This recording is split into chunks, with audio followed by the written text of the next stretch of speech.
Chapter 2, Section 5. We are finally starting to solve equations. So to solve an equation means that you're going to find out the value of the variable. To do that, you need to get the variable by itself and positive on one side of the equation.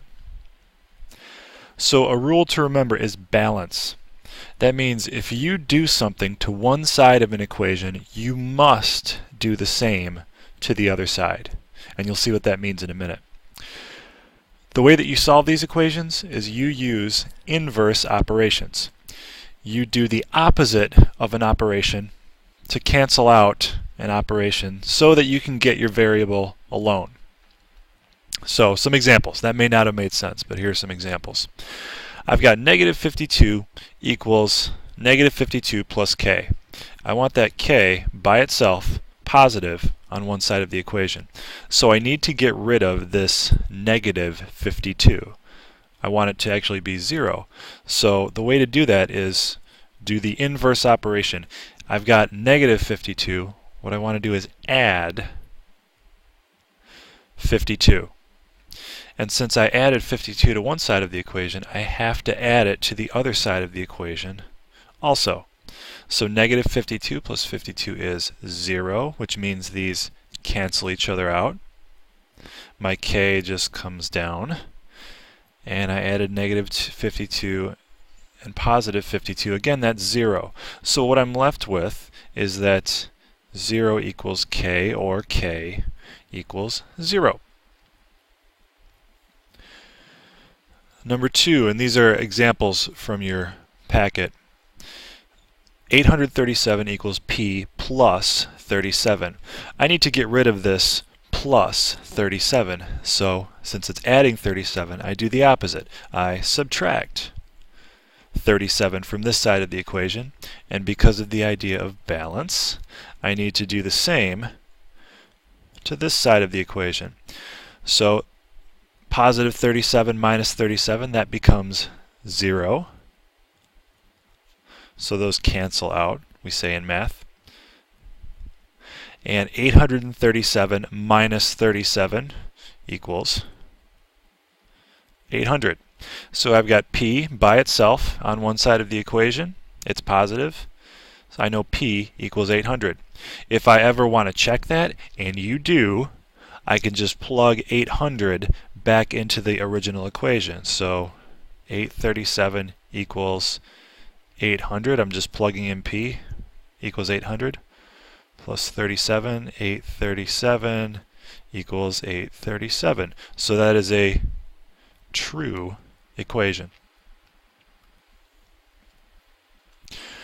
Example 9 is another one I chose to work out here with you. I've got m minus 17 equals negative 8. Since this is a minus 17 on the side with m, I want to do the opposite. I want to add 17 to both sides because of balance. So negative 17 plus 17 is 0, so those cancel out. I'm left with m. Let's see. Negative 8 plus 17. I remember integers.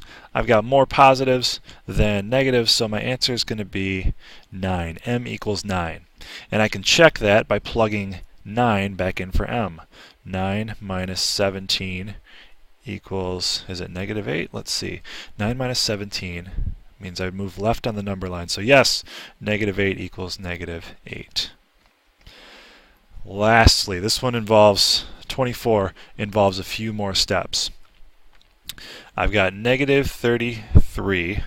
First thing to do is reduce this side. Simplify this side, I should say.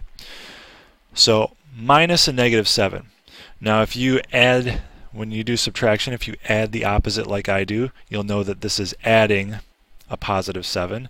Or maybe you just remember that when you subtract a negative, you're actually adding the positive. But this is negative 33 plus 7 equals 29 plus m. Negative 33 plus 7 is negative 26. And then I bring the rest of my equation down. Since I've got m plus 29, or 29 plus m, that's a positive 29, I need to get rid of it. I need to do the opposite of adding 29 since this is positive, so I want to subtract 29 from this side, and I also have to subtract 29 from this side, so those will cancel. My equals sign comes down, my m comes down. 26 minus 29, or I could think of this as negative 26 plus a negative 29. That's the way I think of them.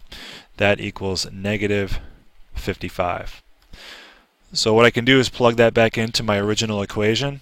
Negative 33 plus 7 equals 29 plus negative 55. This is negative 26, and 29 plus negative 55 is negative 26. So that is a true equation.